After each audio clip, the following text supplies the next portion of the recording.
Welcome, my friends, to another episode of Motivational Moments with Maria. I'm your host, crazy, energetic, loving, and high performance coach, Maria. I'm always grateful. I'm always honored that you are listening in. And today, we're going to have some fun and we're going to provide even more value today. And you know what I love to do? I love to keep on bringing messages of positivity and creating more energy for those that we love in our lives. And today is going to be really cool. I always believe we need someone cheering us on for every aspect of our lives. And if I can encourage just one of you to be better or do better, then I am one happy wisdom warrior. And today, as always, it's my intent to bring you something of value. And as I said, today is no exception. You're getting a bonus round today because I have invited one of the most energetic and loving coaches that I know. And I know that you're going to love her. You're also going to love her beautiful accent. She comes from Malta. And I'm going to go ahead and introduce her. So I'm thrilled to be joined by my friend and colleague, Carmen Payne. Now, Carmen is a personal and professional development coach, just like me. She runs SOAR Transformational Coaching. She did what I did. She had a big corporate job, very successful. And something was calling her in a different direction. And I know that many of you are being called to pursue something that speaks to you in a very, very different way. So I am going to talk to you a little bit about Carmen, because Carmen has a program and it's called Leading with Your Heart. Leading with your heart. And you know how that resonates with me.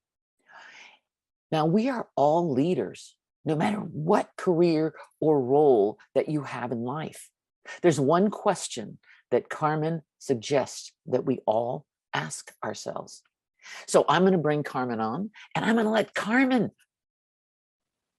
ask that question. So welcome, Carmen, to the show. I'm thrilled that you're here.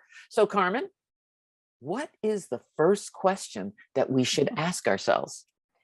So one of the first questions, hi Maria, thank you so much, by the way, for having me on your podcast show. I love it. I listen to it regularly.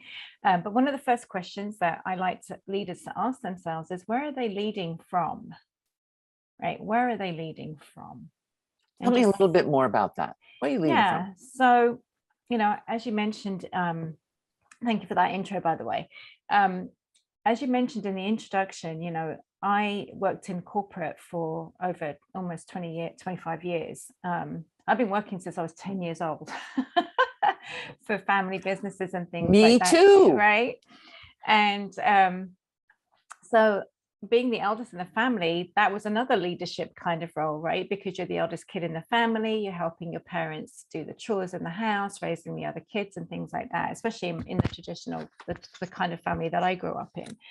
And so when I was in corporate, I really had to kind of sit with that, like, where am I leading from? Because there's fear-based leadership. There's all these different styles of leadership that's out there that are not necessarily nurturing and creating the right culture and environment for the team, right? Because the leadership is top down, right? What the top creates, the trickles down below, and that's what then permeates right within the culture of the organization. And what I noticed in my 25 years in corporate was I was working in a very toxic environment. It wasn't always, and that wasn't my entire career, because I've had very mixed different leaders. I've had some leaders that absolutely blew my mind and I learned so much from them. And then I've had other leaders that wanted to create this fear-based leadership, and everything was on fire, and everything's a threat, and if we don't get this done, this is going to happen. And so you're constantly in that mode of fight, flight, or freeze, right? You're constantly in that mode, which creates so much stress in the body. So one of the things I like to do when I work with other leaders, especially if they're managing a small organization, or even if they're managing a small team, is like, check in with yourself. Where are you leading from? What style of leadership are you putting out in the environment that's affecting and influencing the team around you? Mhm. And so that's where that question came from, because I had an epiphany, Maria, when I was in corporate, that I'm like, I was running a huge project, and everybody above me, the tier above me in corporate, were like running around like headless chickens, freaking out about losing this really high dollar client, customer. And then they give me this project and they're like, Carmen, we've got to get this done by this deadline. Da, da, da, da. I don't know if anybody's out there listening that does IT project management. I think you know exactly where I'm coming from, right? Yes, I do. So anyway, I get this project and everybody's on fire above me and they're all freaking out about losing this client. So it's very fear-based, right? So I get the project and it's like, here you go, Carmen, you got to get this shit done, right? And you got to get it done by this deadline and things like that. So I got this project, and every project I was given, because I was one, and I don't mean to pat myself on the back or anything, but I was one of the top project manager, top performers in this project management team. We had an excellent project management team. And so I would get given these high profile projects because they knew I would deliver. And I just had Give it to a strong woman, right? Yeah.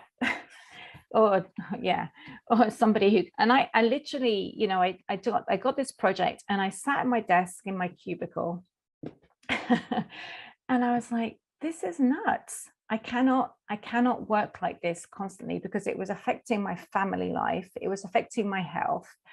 I knew that it was affecting the resources on my projects, because the same resources would sometimes be assigned to my projects. So Right. I knew how it was affecting them personally in their lives. When every time I came up to them and said, we got another massive deadline we've got to hit, right? And by the right. And I just went to myself, I can't, because I was bringing the fear from that I was receiving, and I was projecting that into managing how I was managing projects, right? Because there was this rush, hurry, stress kind of environment. No weekends, 24/7 kind of projects.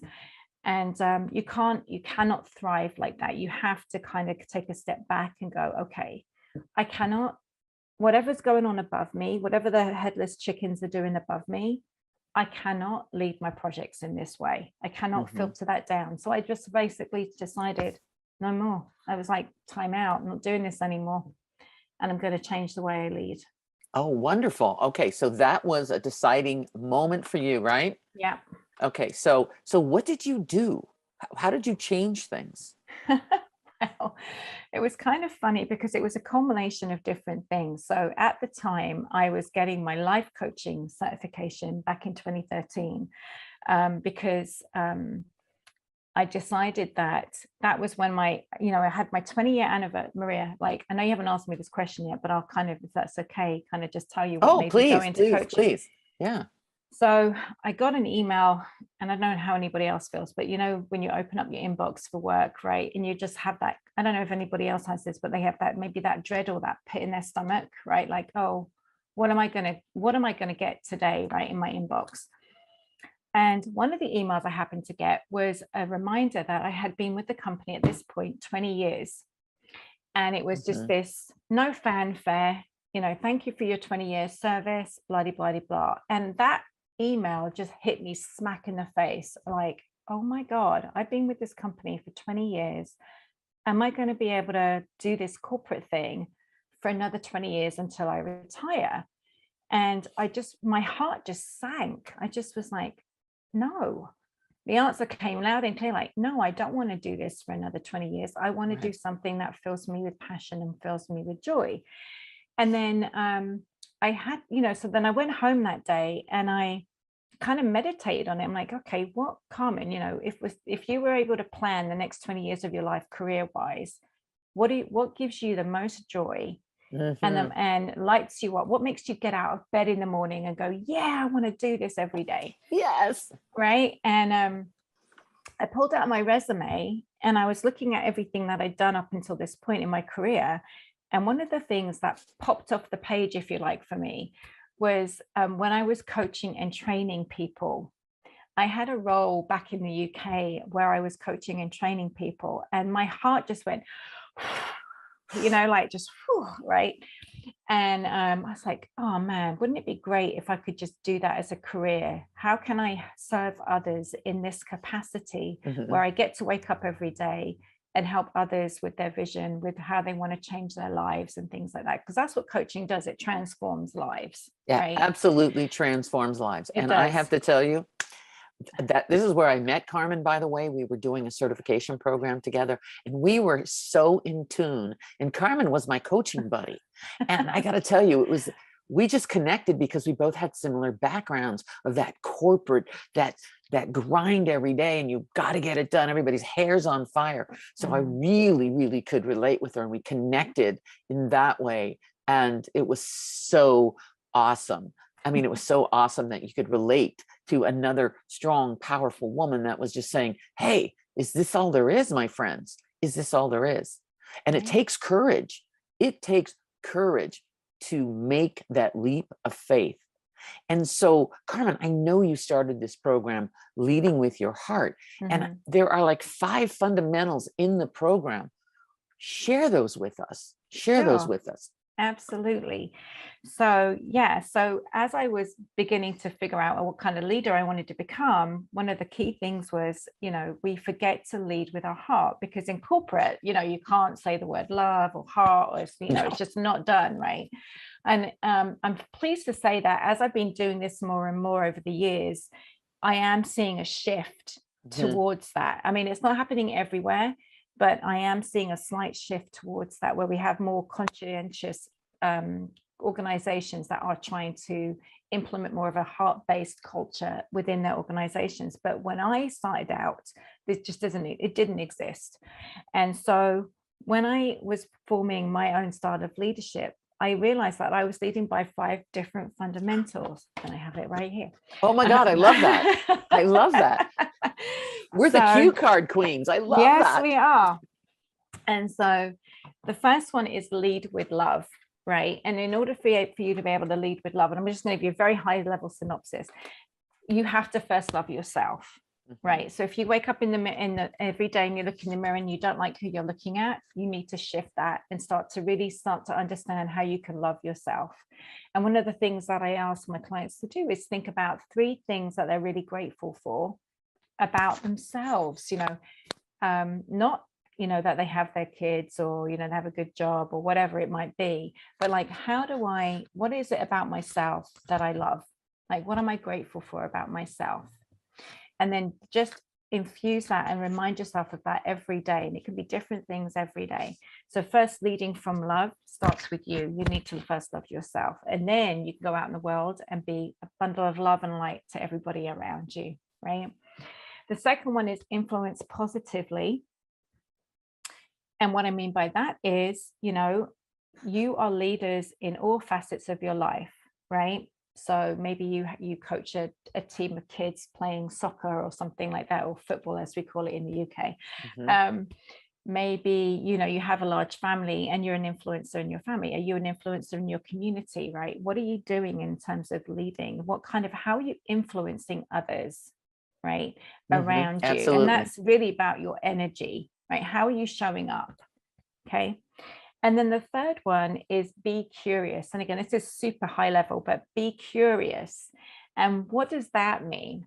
That means ask questions, be curious, be intrigued, like, think about whenever you're trying something new, you're in that mode of curiosity, like, oh, what's this going to be like? And so if you like to travel like I do, Maria, which I know you do, whenever I travel somewhere new, I am super curious about what's the culture like, what's the food going to be like, what am I going to get to see? And we need to be like that with each other, right? So when you're faced with someone who is different than you and has different ideals to you, or maybe different values and different beliefs, staying in that mindset of being curious really helps you to open up that conversation and keep an open mind about what can you learn from this other person that's different to you. One of the things I loved about one of my jobs in my corporate career was the ability to travel all over the world and meet different people from different cultures and different countries.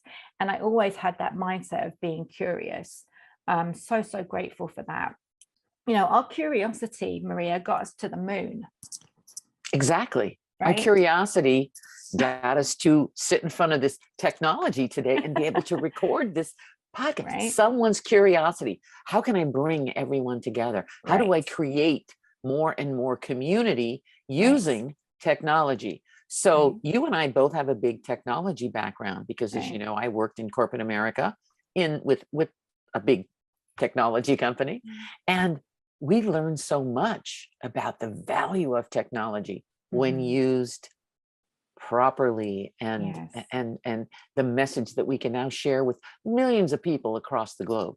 Right? It's amazing. It's a beautiful thing. It's a beautiful thing. So, when if I might for a moment, yes. We've got 1, lead with love. Number 2, influence positively. Be curious, ask a lot of questions. What's number 4? Number 4 is use your words wisely. Oh, I love that one. What language are you using to communicate with yourself? And then what language are you using to communicate with others? Beautiful. Right? Really. At a very high level. Spot on. Okay. And then the third one is empower others. Empowering others allows you to empower yourself. If as leaders, if you try to keep all the knowledge to yourself or your wisdom to yourself, you're really doing yourself a disservice. And what I mean by empowering others is play to their strengths. What are the people around you really, really good at?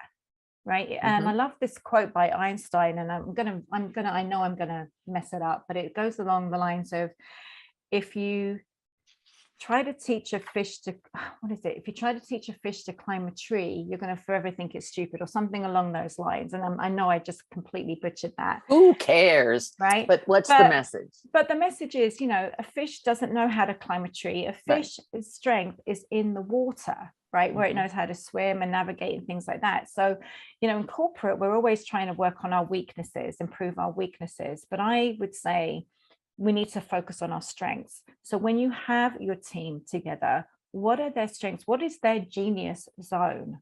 Right?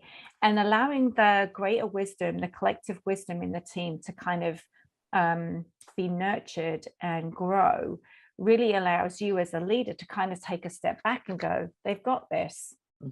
They've got this. One of the biggest things I did in that area, Maria, real quick, was us managing a project. And of course, the company wanted to go live on the 1st of January when everybody wanted to be, and I'd already booked my vacation months and months ahead in advance. And to be off for Christmas for once with my family, because every year I would get a project, and the project somehow miraculously always needed to go live on the 1st of January. And I was like, no, this coming Christmas, I am not going to work at Christmas, and I'm not going to be working New Year's putting in a new IT implementation, just not doing it. And so anyway, I empowered my team so much that they were able to manage the project without me. Right. What did you learn from that? What did you learn from that? I learned a lot about myself. I learned a lot that I was a freaking control freak.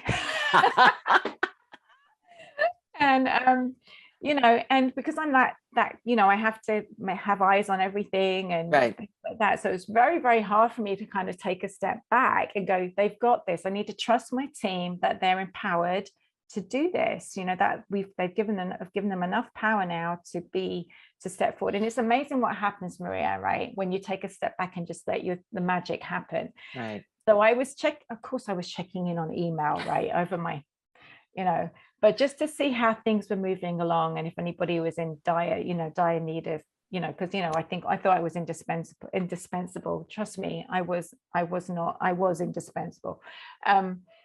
But they figured things out on their own because they moved into that genius zone, right? And they were empowered to step forward and go and make decisions and things like that when things because projects always have a curveball, especially IT projects, right? But they were empowered enough to figure things out on their own and communicate with each other, because we had created this collectively, this team of transparency, of knowing everybody's strengths were, knowing what their roles and what their roles were in the project, so that they knew who to go to, they knew who their resources were, they knew how to make decisions, they knew what was needed to get done. And, you know, they were set up for success, basically. Great. And you did that, right? I feel very uncomfortable saying I did that, but no, it was definitely a team effort, you know. And when you have a leader that sees themselves as part of the team, yes, and encourages that collaboration, because I'm all about collaboration and communication and transparency as a leader. That's what, and then when you cultivate that, that's what happens, right? It's like when you grow a plant, if you nurture it and you give it the right nutrients, the right amount of water and sunlight, it's going to thrive. And it's the same thing with human beings, right? If you do the same with human beings, they're going to thrive. Exactly. They're absolutely going to thrive. And you learned, there were some valuable lessons for you to learn, and there were there were some gifts that you gave to people, correct? Yes, definitely. By doing that. Definitely. And you said, wait a minute, I'm going to take this further, and I'm going to create this program for leaders on how to lead with your heart. And that is a beautiful thing. So Carmen, if there was one message that you could leave with our listeners today, what would that be?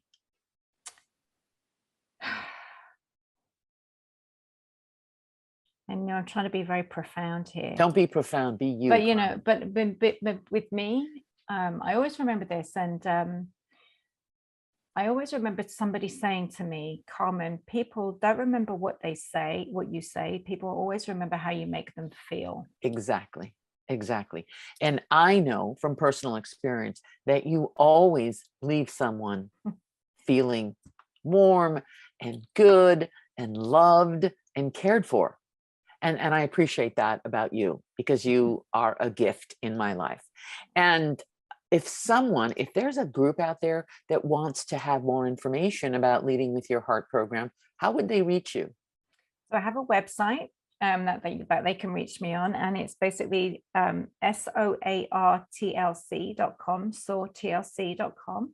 Okay. And my email is basically Carmen, my name, CARMAN, sorry, at SOARTLC.com. Can't even spell my own name this morning. Okay, I'm going to repeat that. Carmen at SOARTLC.com. Thank you.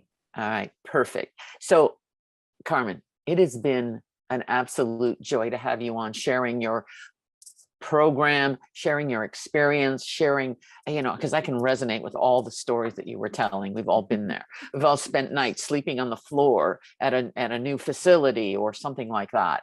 And it's been nuts. So thank you for joining me today.